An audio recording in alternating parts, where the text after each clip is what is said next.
Welcome to Christ Assembly, a ministry of christassembly.org. My name is Bert Allen. We've been studying the book of Romans, and this week we come to Romans chapter 4. And Paul, the apostle, writing under the inspiration of God, says, let's go back and look at faith, the faith of righteousness. He mentions that righteousness comes as a product of faith in Jesus Christ. What he talks about next is, so what about the Old Testament guys? And he takes up the example of David, and David says, it's all by faith that God forgives you and overlooks your transgressions. Then he turns to Abraham, the great patriarch of the Jews, and God says, with Abraham, he was saved by faith, not by circumcision, not by keeping any kind of law. He makes a big point of that in saying that we are the children of Abraham because we have the same faith as Abraham. And you are not the child of Abraham if you don't have the faith that Abraham had for salvation. But I want to focus up on this part in chapter 4, verse 13. For the promise to Abraham or to his descendants that he would be heir of the world was not through the law, but through the righteousness of faith. So a lot of people think in the Old Testament you had to keep the law and be a good person to go to heaven. And Paul says, absolutely not. It was never like that. Old Testament salvation is identical to New Testament salvation in that both of them require faith in God. In the Old Testament, Abraham was looking forward to the day of Christ, saw it, and rejoiced. In the New Testament and after, we're looking back at Jesus who finished the work of salvation on the cross, but we are saved by faith in his work that's already completed on the cross. We have faith that he died for me in my place. Abraham was looking forward to God taking away his sin by nailing it to the cross with Jesus.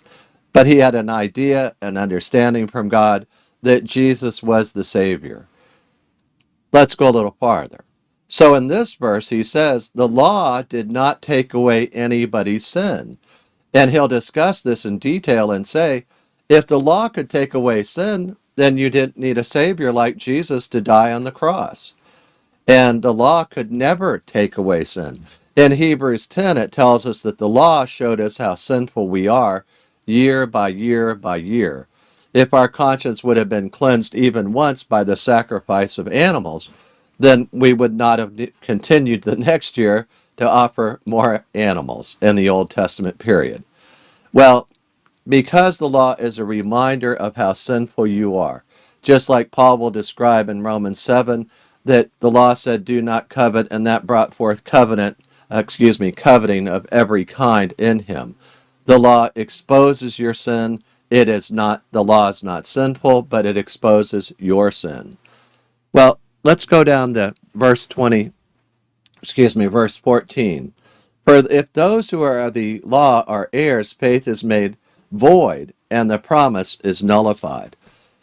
A lot of the Jews talking to Jesus, and a lot of people today think, if I can just be good enough and keep the law, I'll go to heaven. And that verse is telling us in no uncertain terms that God said, you can't keep the law, and even if you tried to keep the law, it's not going to get you into heaven. It's not being an heir of the law, where you receive the law, as the people of Israel did. That's not going to save you. And there's no chance you're going to keep the law. That's not going to save you either. It's only having the faith of Abraham that will produce righteousness in you. The righteousness comes by faith, not through the law. That's the point of verse 14. Verse 15. For the law brings about wrath, but where there is no law, there is no violation. So think about this. God's saying the law shows you how much of a sinner you are, and you understand that you therefore deserve the wrath of God poured out upon you because of your sin. Then he flips it around and said, but where there is no law, there's no violation. So that could be taken in many different ways. At least two of them come to my mind. That one is because the law is no longer active after the death of Jesus Christ. He fulfilled the requirements of the law for us so that we would have the righteousness of God by faith in him. That's one view. The law is not even around. But another view is because the law wasn't there, there would be no violation. No violation of that law condemning you and showing you how sinful you are if you didn't have the written law of Moses. Remember, even Abraham had laws, precepts, statutes, all kind of things delivered to him. If you go back and read in the first 5 books, you can get an idea of what Abraham had as a revelation from God about how to live. There was a law that Abraham was familiar with before the Mosaic law, which came later. So let's sum up where we've been. The Old Testament saints went to heaven because of their faith, and a saint just means a saved person. So nobody went to heaven by keeping the law in the Old Testament. It's all by faith there, just like it's all by faith in the New Testament. We go to heaven by faith. And as we have faith in Jesus, his righteousness comes into our lives, not because we've been good, because he is righteous, and he gives his righteousness to us. He declares us righteous because he paid the death penalty for us. So let's pray. Father, we thank you for the joys of your word. Thank you, Lord, that salvation does not come by the law or keeping the law. It comes through Jesus and faith in him. Thank you for this great faith. May we live that way every day, Lord. Thanking you that we want to do good works, not because those works save us, but because you love us, and we love you. Thank you for the good works that you prepared beforehand that we would walk in them. In the name of Jesus we pray. Amen. Hallelujah. Before I close the video, I'd like to share with you 4 verses about eternal life. I often ask people this simple question: why should Jesus let you into heaven? And the answer to that question surprises many people because it comes from the Bible and it's simple and it's clear.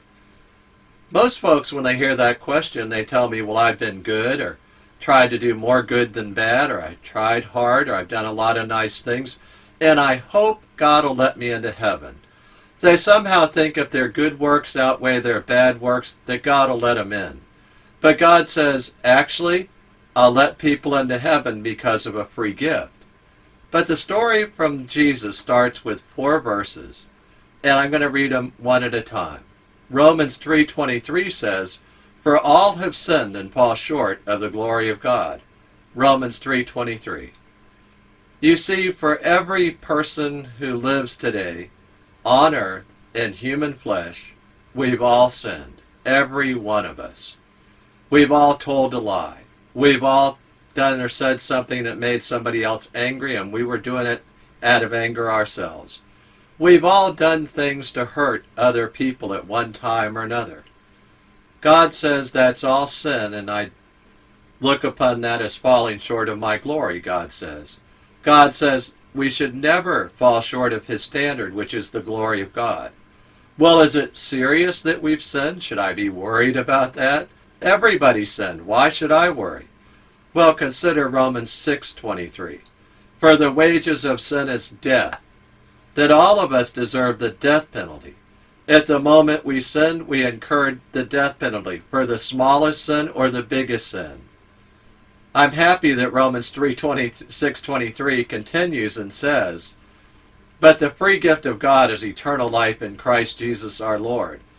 You see, if you've been listening carefully and thinking about what the Bible says, so far we've learned that we're all sinners, we all fall short of the glory of God, and we all deserve the death penalty.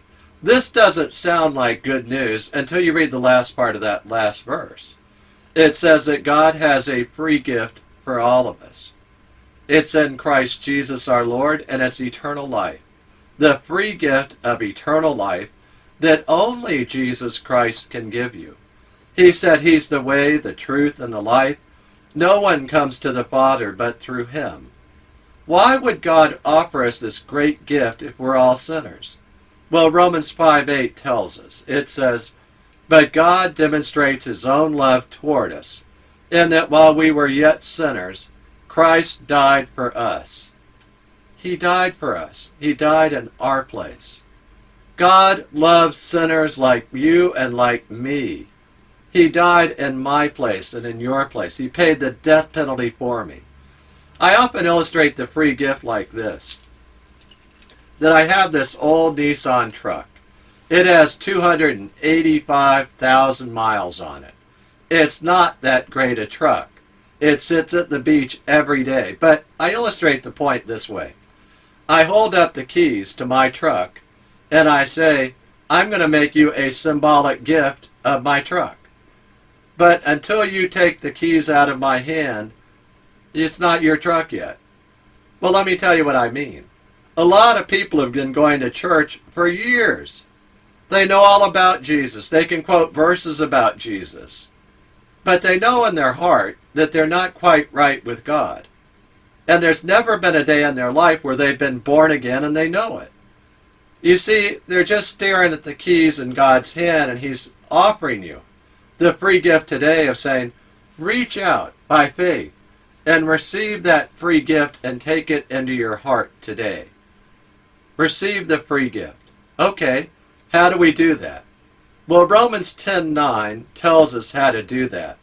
It says that if you confess with your mouth Jesus is Lord and believe in your heart that God raised Him from the dead, you will be saved. And He means saved from the death penalty, eternal destruction.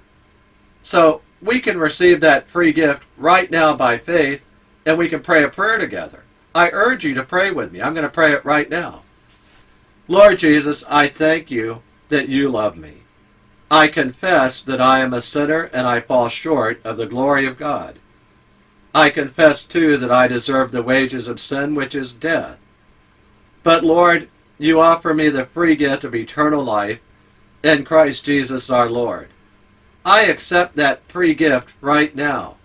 I believe that you love me and that God died on the cross for me, that Jesus Christ is God, and He died on the cross for me. You paid the death penalty for me, Lord Jesus. Thank you so much. I confess with my mouth Jesus is Lord, and I believe in my heart that God raised Him from the dead. I repent of my sins, and I accept that free gift, Lord. Thank you so much that you have forgiven me. In your name I pray. Amen. Now, if you prayed that prayer with me, I'd love you to send me an email and we'll rejoice together. Send me the email at friend@christassembly.org. That's friend@christassembly.org. I look forward to hearing from you. Hallelujah.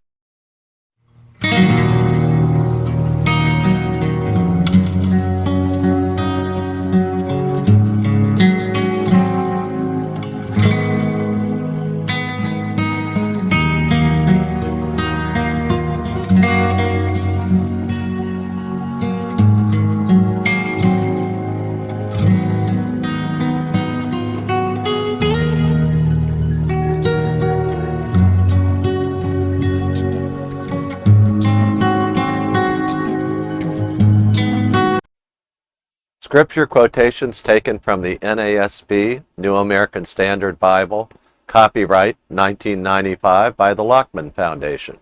Used by permission, all rights reserved.